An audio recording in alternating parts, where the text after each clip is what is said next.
Hello, my name is Nichelle Ellis, CEO of Toulouse Precious Hands, and I will be your instructor for this training. Today we will be talking about incident reporting.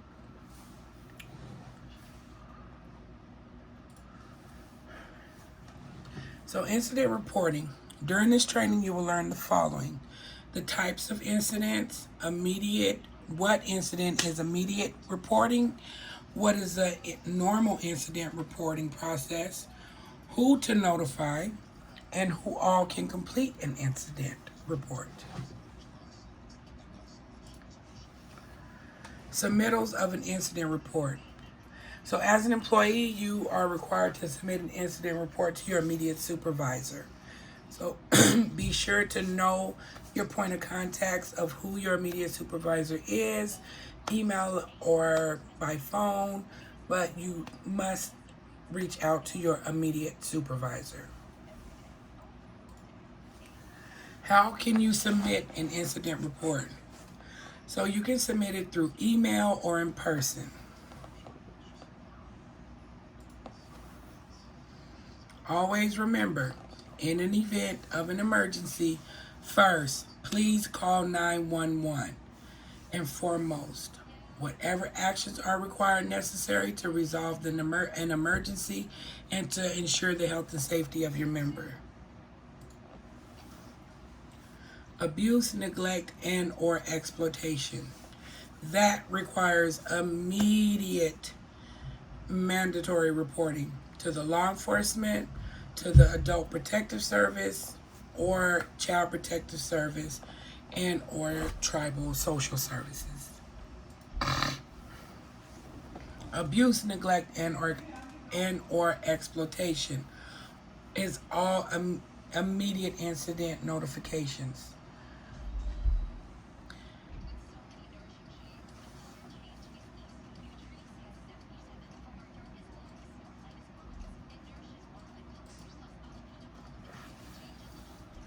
For normal reporting, incidents without serious physical injury or widespread media for the following: verbal emotional abuse, neglect, programmatic abuse, or exploitation.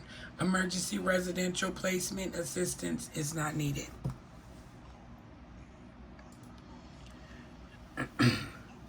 Accidental injury or injury of unknown origin, for immediate incident notifications, severe risk of immediate death, serious impairment, or disfigurement with immediate medical emergency and or hospitalization if necessary. Newsworthy of widespread media coverage. And for accidental injury or injury of unknown, for normal incident reporting, all other injuries, whether medical intervention is required. Behavioral events. For immediate incident notifications, poses an immediate and serious threat directed towards self, others, and or individuals enrolled with the division. Community is at risk of harm. Newsworthy or widespread media coverage.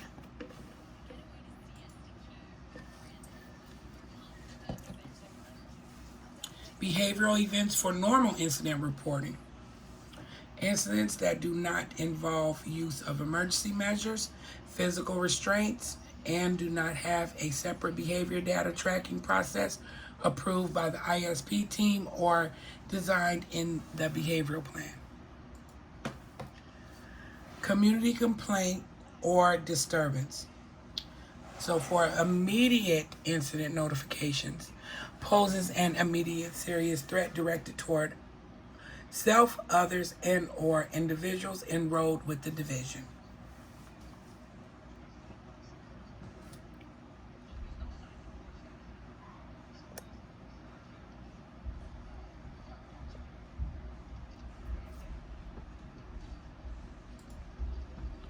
For the community complaint or disturbance for normal incident reporting, all other community complaints or disturbances. For death, all deaths require immediate notification.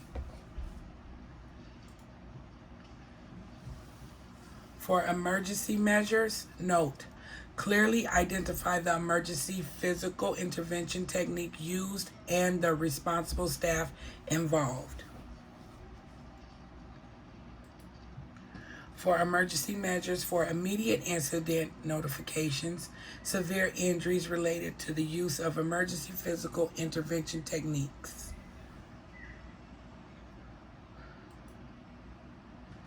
Emergency measures for normal incident reporting. All other uses of any emergency physical intervention techniques. HIPAA violations. Immediate incident notifications poses an immediate and serious threat directed toward individuals enrolled with the division. Community is at risk of harm and widespread media coverage. HIPAA violation. For normal incident reporting. All other HIPAA-related incidents or allegations. Hospitalization or medical attention by emergency personnel. Immediate incident notifications, sudden hospitalizations, or emergency room urgent care visits with severe consequences. So for the hospitalization, for normal incident reporting, all other instances of hospitalization, urgent care, or medical attention by emergency personnel.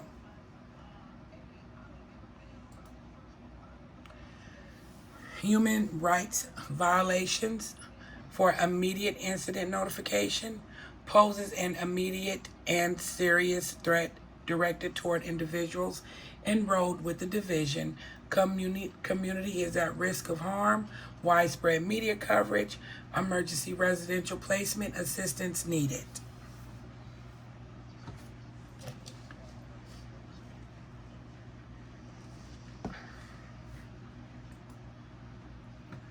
So for the human rights violations for normal incident reporting, all other allegations of human rights related incidents.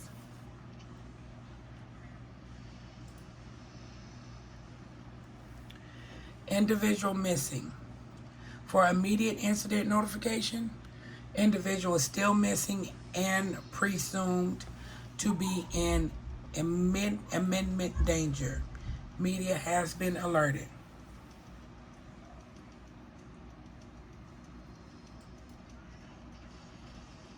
Individual missing for normal incident reporting. Individual have been located and is currently safe. Individual is still missing and has been determined to a low risk for injury to self others. Medication errors. Note, clearly identify the name of the medication and the staff responsible for the error. Medication error for immediate incident notification. Hospitalization required due to severe physical reaction. For normal incident reporting on medication, all other medication errors. Medicaid fraud. Immediate incident notification poses an immediate serious threat toward individuals enrolled with the division. The community is at risk. Widespread media or emergency residential placement assistance needed. Medicaid fraud for normal incident reporting. All other allegations of Medicaid fraud. Media involvement. For immediate incident reporting is extraordinary event involving an individual enrolled with the division, facility, or employees, contractor personnel that will be reported in the newspaper, television, radio, etc., or media coverage.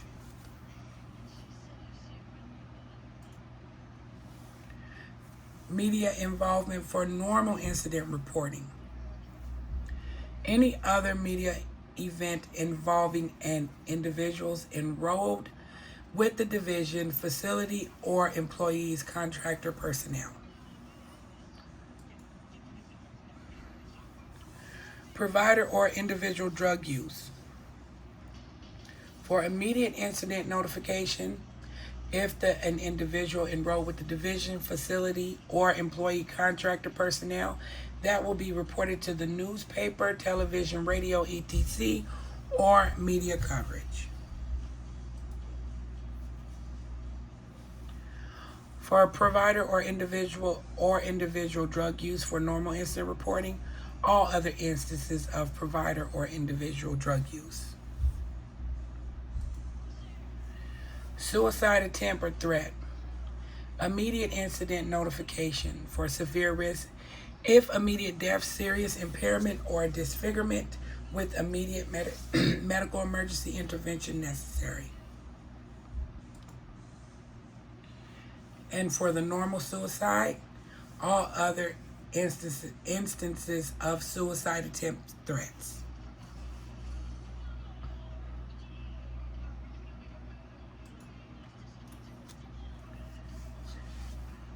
Theft or loss, damage to individual property. For immediate incident notification, the theft or loss exceeds $1,000.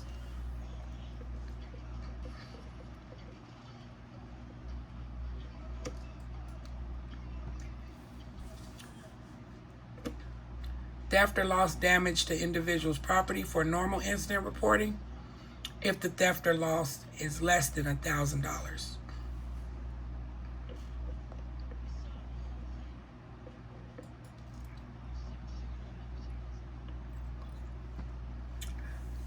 Emergency change of operations. For the immediate incident notification, if it's environmental circumstances, unusual weather condition, or natural disasters which result in an emergency change of operations. So it can be such as a fire, flood, windstorm, snow, loss of necessary utilities, etc.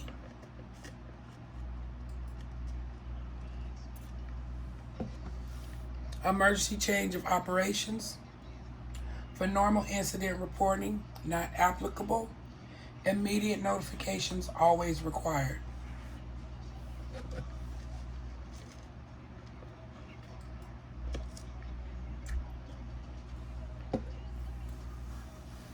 Completing this training. So this training is designed to assist with identifying incidents that may require immediate notifications to the supervisor during or after business hours, weekends, and holidays. It is provided as a tool only and not intended to be all-inclusive. Each incident is different, which causes the outcome of the incident to vary from one circumstance and to the next. So this completes our training. I would like to add in that you will receive incident reporting requirement packet via email. Be sure to save that, utilize that as a tool, and remember, you are a reporter.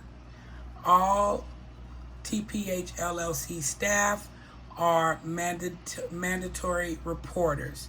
Even if you assume that there is an incident or abuse, neglect, whatever the case may be, and you know it is not right, please report it. Report it to your immediate supervisor.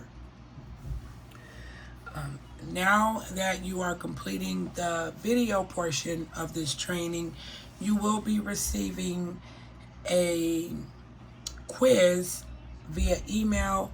Be sure to complete it to the best of your ability, and good luck.